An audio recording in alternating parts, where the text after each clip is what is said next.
मैं हूँ डॉक्टर द्वारिकानाथ झा, साहित्य विभागीय प्राध्यापक, धर्म समाज संस्कृत महाविद्यालय मुजफ्फरपुर।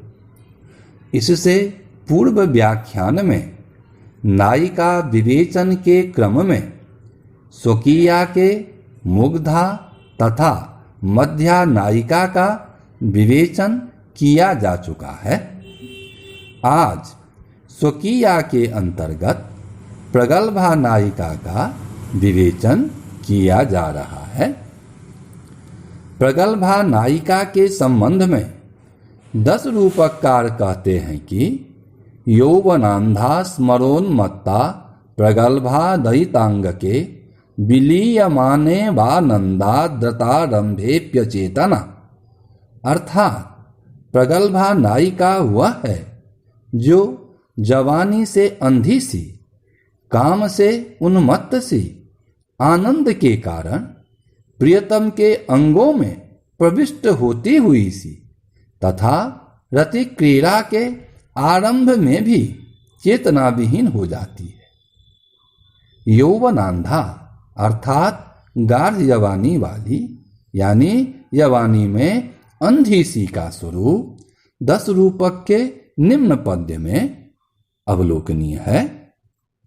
स्तन तटमिद मुत्तुंगम निम्नो मध्य समुन्नतम जघनम विषमे मृग सावाक्ष्या वपुषि नभे क इव न स्खलति, अर्थात यह स्तन तट काफी उभरा हुआ है, मध्य भाग नीचा है तथा जघन स्थल पर्याप्त ऊंचा है।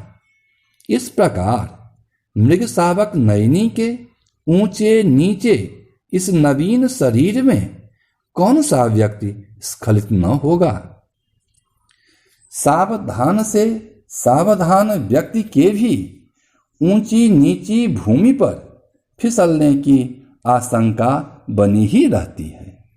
ठीक इसी प्रकार गाढ़े यौवन से गठित रमणी के इस निम्नोन्नत शरीर पर सतर्क से भी सतर्क व्यक्ति के फिसलने की संभावना है।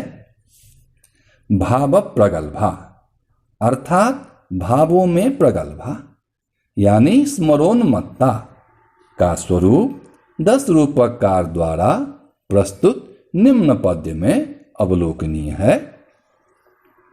न जाने सम्मुखायाते प्रियाणि वदति प्रिये सर्वाण्यंगानि किं यान्ति नेत्रताम मुतकर्णताम, अर्थात कोई नायिका अपनी सखी से कह रही है कि प्रियतम के सामने जाने पर तथा प्रिय वचन बोलने पर न जाने क्यों मेरे संपूर्ण अवयव ही नेत्र बन जाते हैं अथवा श्रोत्र बन जाते हैं, यानी प्रियतम के पास आकर प्रिय वचन बोलने पर मैं सब ओर उन्हें ही देखती हूं और सर्वत्र उनकी ही वाणी सुनती हूं।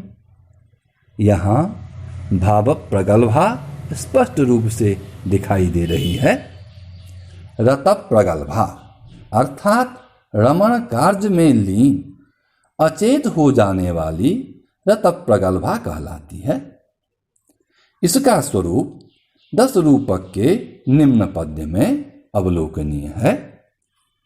कांते तल्पमुपागते विगलिता नीवि स्वयं बंधनात् वासः प्रस्लत मेखला गुणधृतं किंचिन्नितं वे स्थितम् एतावत् सखि वेद्मि केवलमहं तस्यांग संगे पुनः कोसौ कास्मि रतं नु किं कथमिति स्वल्पापि मे न स्मृति, अर्थात प्राण वल्लभ के सज्जा पर आते ही मेरी साड़ी की गांठ का बंधन स्वयं ही खुल गया, ढीली हो गई करघनी की लड़ी से रोका गया वस्त्र भी किसी तरह थोड़ा सा नितंब पर ही ठहरा रहा। हे सखी, मैं तो केवल इतना ही भर जानती हूं, तदनंतर उनके अंगों के संपर्क में आने पर तो वह कौन है, मैं क्या हूं तथा किस तरह रमण किया गया इत्यादि किसी भी बात की स्वल्प भी स्मृति मुझे नहीं रही। यहाँ रमण कार्य में लीन होने से अचेतावस्था का वर्णन किया गया है, जिससे रत प्रगल्भा का स्वरूप स्पष्ट है। इस प्रकार यौवनांधा स्मरोन्मत्ता या भाव प्रगल्भा, रत प्रगल्भा आदि से युक्त प्रगल्भा नायिका का स्वरूप समझना चाहिए। अब प्रगल्भा नायिका की कोप चेष्टा के कारण जो भेद होते हैं उसके संबंध में 10 रूपकार कहते हैं कि सावहित्थादरो दास्ते रतौ धीरे तराक्रुधा संतर्य तारयेत मध्या मध्य धीरे तम वदेत। मध्या की भांति प्रगल्भा का भी 3 भेद होते हैं, धीरा, अधीरा तथा धीरा धीरा। इन्हीं तीनों भेदों का वर्णन किया जा रहा है। प्रगल्भा धीरा अवहित्था अर्थात आकार संवरण एवं अत्यधिक आदर के साथ व्यवहार करती है। वह कोप के कारण रति क्रीड़ा में उदासीन रहती है। प्रगल्भा अधीरा क्रोध के साथ अपराधी नायक को धमकाकर मार देती है। प्रगल्भा धीरा धीरा मध्या के समान उस नायक से बातचीत करती है। सावहित्था दरा उसे कहते हैं जो आकार को छिपाकर अर्थात हंसी आदि के द्वारा आकार पर झलकते क्रोध आदि वास्तविकता को छिपाकर अत्यधिक बनावटी यानी औपचारिक आदर के साथ व्यवहार करती है। वह कोपवश रति क्रीड़ा में उदासीन रहती है अर्थात प्रेमी के साथ सहयोग नहीं करती है। इसका स्वरूप अमर शतक के निम्न पद्य में अवलोकनीय है।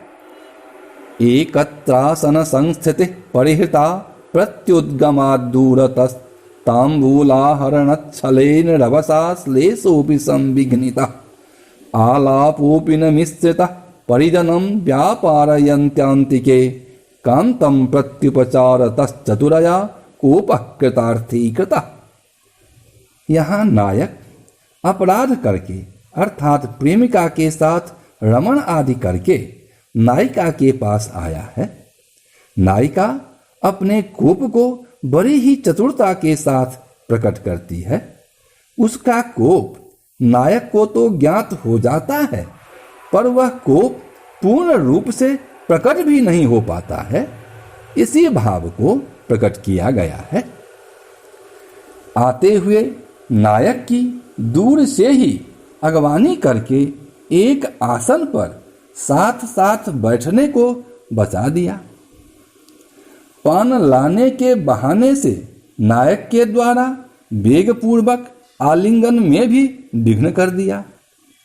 नायक के पास सेवक सेविकाओं को काम में लगाती हुई उसने नायक से बातचीत भी न की। इस तरह प्रियतम के प्रति औपचारिकता के द्वारा उस प्रगल्भा चतुर नायिका ने अपना कोप सफल कर लिया। रतावुदासीना अर्थात रति में उदासीन नायिका का स्वरूप अमर शतक के निम्न पद्य में अवलोकनीय है। आयस्ता कलहम पुरेव कुरुते न स्रंसते वाससो भग्न भ्रूगति खंड्यमान मधरम धत्ते न केशग्रहे अन्या अंगान्यर्पयति स्वयं भवति नो वामा हठालिंगने तन्वा शिक्षित एष संप्रतिकुतः कोप प्रकारोपर। यहाँ नायक नायिका के प्रति सोचता है।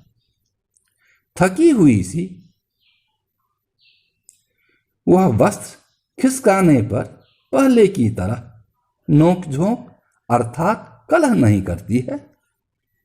केश ग्रहण के समय भ्रुकुटियां टेढ़ी करके अधर को नहीं काटती है। अपने अंगों को स्वयं अर्पित कर देती है तथा जबरदस्ती आलिंगन करने पर विरोध भी नहीं करती है। तन्वी नायिका ने इस समय न जाने कहां से यह अनूठा कोप का तरीका सीख लिया है। इस प्रकार सावहित्थादरा तथा रताबुदासीना से युक्त प्रगल्भा धीरा का स्वरूप समझना चाहिए। प्रगल्भा अधीरा। प्रगल्भा अधीरा नायिका कुपित हो जाने पर धमकाकर मारती भी है। इसका स्वरूप अमरु शतक के निम्न पद्य में अवलोकनीय है। कोपात कोमल लोल बाहुलतिका पासेन बद्ध्वा दृढ़ं नीत्वा केलिनिकेतनं दयितया सायं सखीनां पुरा भूयोप्येवमिति स्खलत् कलगिरा संसूच्य दुश्चेष्टितं धन्यो हन्यत एष निह्नुति परः प्रेयानुरुदन्त्या हसन्। यहाँ कवि कहता है कि रोती हुई प्रियतमा के द्वारा कोपवश कोमल कांपती हुई अपनी बाहुलता के पास से प्रियतम को दृढ़ता के साथ बांधकर सायंकाल रमण भवन में लाकर सखियों के सामने ही कहती है कि फिर भी ऐसा ही करोगे। इस प्रकार की लड़खड़ाती सुरीली वाणी से उसके अपराध को सूचित करके अपने अपराध को छिपाने में तत्पर हंसता हुआ सौभाग्यशाली वह प्रियतम पीटा गया। इस प्रकार प्रगल्भा अधीरा का स्वरूप स्पष्ट है। प्रगल्भा धीरा धीरा। प्रगल्भा धीरा धीरा भी मध्या धीरा धीरा की भांति उस नायक से तानापूर्ण वक्रोक्त के साथ बातें करती हैं। इसका स्वरूप अमर शतक के निम्न पद्य में अवलोकनीय है। कोपो यत्र भ्रुकुटी रचना निग्रहो यत्र मौनम यत्रान्योन्यस्मितमनुनयो दृष्टिपातः प्रसादः तस्य प्रेम्णस्तदिदमधुना वैशसं पश्य जातं त्वं पादान्ते लुठसि न च मे मन्युमोक्षः खलाया। यहाँ नायिका नायक से कह रही है, जिस प्रेम में कभी भौहें टेढ़ी करना ही कोप था, मौन ही दंड था, एक दूसरे के प्रति मुस्काना ही अनुनय था, देखना ही प्रसन्नता थी। देखो तो उस प्रेम का अब यह कैसा विनाश हुआ है कि तुम मेरे पैरों की अंगुलियों पर लौट रहे हो और मुझ दुष्टा का कोप ही नहीं दूर हो रहा है।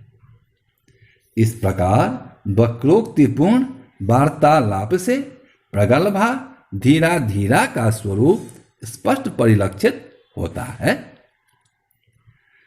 इस तरह स्वकीया नायिका के तीन भेद मुग्धा, मध्या तथा प्रगल्भा, जिसमें मध्या तथा प्रगल्भा के तीन तीन भेद, इन दोनों के तीन तीन भेदों के ज्येष्ठा तथा कनिष्ठा भेद से फिर दो भेद, अर्थात मध्या के तीन भेद के दो भेद यानी कुल 6 भेद।